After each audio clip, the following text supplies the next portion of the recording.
Kaixo lagunak, gaurkoan Gaxusaren klarion magikoaren historia kontatuko dizuegu. Guazen ba!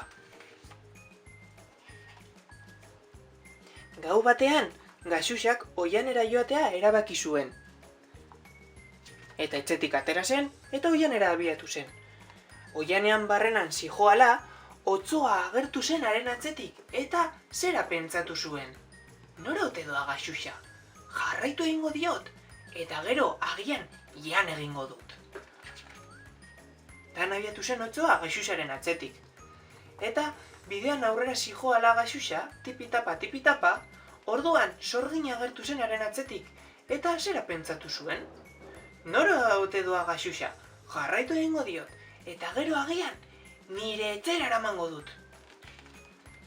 Aurrera zijoala Gaxusa bere atzetik otsoa eta sorgina zijoa zen. Eta bidean aurrera, monstruak Gaxusa ikusi zuen, eta hurrengoa pentsatu zuen. Baina nora ote doa Gaxusa? Jarraitu egingo diot, eta gero agian nire sakuan sartuko dut. Eta han abiatu ziren, otsoa, sorgina eta monstrua Gaxusaren atzetik, oihanean barrena.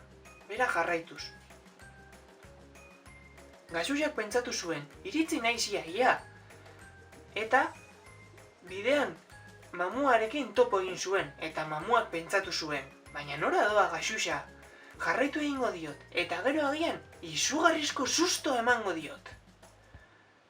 Eta han abiatu ziren, sorgina, otsoa, mamua eta monstrua Gaxusaren atzetik.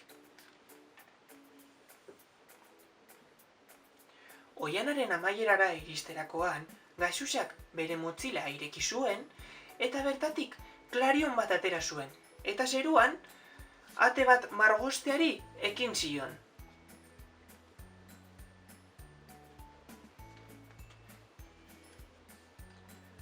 Gaxusa atea ireki eta barrura sartu zen, eta bere atzetik sorgina, otsoa, mamua eta monstroa sartu ziren.